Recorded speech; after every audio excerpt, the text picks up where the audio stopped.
Okay guys, ngayon susubukan natin yung CR ng Japanese. Kung paano mag-function yung mga automatic na may spray. So yan yung bowl, toilet bowl nila. Ito yung CR na ito, napaka-cute, minimalist. Pero may mga hotel naman dito malalaki. Medyo malaki din yung CR. Ito kasi yung hotel na kinuha namin, medyo minimalist siya. Oh, napakalit yan. Pero solve na. Dito ako maliligo, mag-tub. Yung kanilang lavatory, maliit din. Pero solve na. Hindi lang manasang maarte, solve na yan. Kompleto yan ng mga, ayan, mga gamit. Kompleto rin yan, mga towel. So ito yung toilet bowl nila na automatic. Ano? Ang brand. Yan. Toto. Washlake. Ewan ko, ang pagbasa dyan, basta yun na yun. Kasi ito, may flash din siya. Kasi ito yung control niya. So stop kung ayaw mo na mag-flash at mag-spray. Ito mag-ano ng tubig, hugas ng puwet. So ito mag-spray ng puwet. Tama-tama lang 'yan. Tapos soft ito, mahina lang. Tapos bidet. Yan. Tapos ito babawasan mo yung lakas. So minus kung gusto mo na mas malakas, lalakasan siya, i-plus. Tapos yung nozzle cleaning, syempre yung pang-spray doon, may lalabas kasi doon na spray. Yun, maglilinis yun. Nozzle cleaning.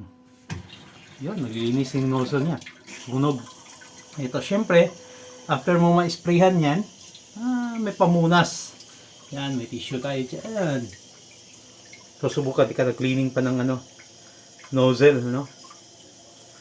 Pag wala ng ingay, saka natin itatry. Okay? Para syempre malinis siya kasi minsan baka nalagyan din ng dumi ng iba. Okay? Tagal naman. Hit lang natin. So, ayan yun. Yan yung control na sa bandang gilid lang. Okay. So, ano natin ha? Tagal eh. Continue natin mamaya. Okay, we're back to game time. So, yan na yung mga control. Tingnan natin yung CR kung paano, kung paano siya mag-execute. Gaano gamitin. So, yan kasi nagdi-detect yan. May sensor yan na may puwet. Ngayon, ang gagawin natin, huwag mo na, syempre, hindi pa kita yung puwet ko Ito muna, legs natin ilagay. Ganyan na lang. Tapos itong parang, itong na side, ito gawin ito parating puwet. Palinis natin. Ganyan. Lalabas ito. Yan yung sa nozzle niya. Yan, yan. Maglalabas yan. May lalabas yan para yun yung lalabas ng tubig. Ipindutin ko ito. Dito muna tayo sa spray. Yan. Yan. Hindi pa nag-detect na may tao Lapit ay konti. Masakit. Yan. So, numitsura ko. Ganyan nagtsura ka Yan. Para makita natin. Ganyan. Yung point natin ganyan dito banda. So pindutin natin yan. Hindi pa natunog. Hindi na-detect. Lapit ay konti. Yun. Ayan. So yun, lumabas na. Tapos nag-i-spray yan. Ganyan. I-adjust mo na yung point mo. I-adjust mo na yung point mo. Yun, lumayo. Nagtago siya, wala siyang na-detect. Wala na-detect, ulitin natin. Yun. Wala siya na-detect.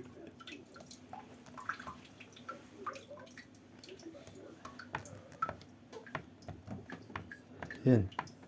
Ayaw. Ulitin natin. Yun. Yun, lumabas. Nag-spray siya, di ba? Yun, i-adjust mo na yung puwet mo, syempre.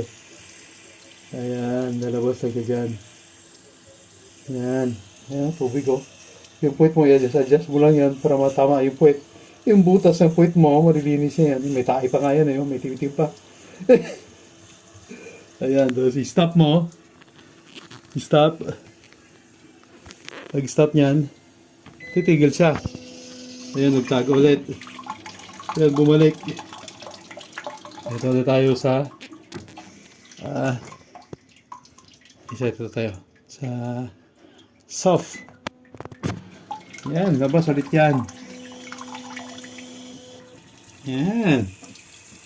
So, may mag-spray lang. I-adjust mo na yung puwet mo para malinisan mo. Ikot yun, galaw-galaw ka konti. Ayan.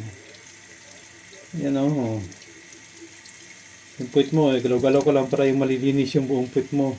Hindi yan titigil, hindi mo pindot yung stop. Siyempre, kung gusto mo na malakas, lakasan mo siya. Hindi ka na satisfied. So, ipa-plus mo siya. Ayan o. Yan, pinaka-maximum na yan o. Lumakas. Ayan, lumakas yan, lumakas. Yun, lumakas yung spray. Stop natin. Okay, nagtago ulit siya oh. So, nagtago siya naman. Tago, dito tayo ulit sa bidet. Ayan, bidet. Lalabas na si Kapitan. Pucha, masyadong malalim, mataas niya sa bidet. Sobrang mahaba. Okay. Yun. Malakas na siya. Maximum na siya yun. Nag-bleed na sa malapit sa plus. Pinakamalakas siya yun. Stop natin. Yun, nagtago na siya oh. Then, ayun, itong spray. Yan yung pinakamalakas eh. Mas medyo parang masakit-sakit konti sa puwet. Malakas yan siya para pag may mga nalikit-likit, tatanggal talaga siya. Yan. Tapos, sige. Ano na siya? Siyempre, spray mo na. Flash mo na agad. May pupo. Okay. Yun lang guys. So, dali lang. Pero ganda. Matik. Hindi ka na. Pagkatapos, syempre, nahugasan na yung puwet mo, magtitisyo ka na lang sa basa. Pag may konti-konti pa, di, at least hindi na masyadong marumi. Pag titisyuhin mo, tsaka hindi mo nahawakan yung pupo mo kapag maglilinis ka, di ba? Yung kaganda. Lupet! Alright! Thank you guys! Happy pupo!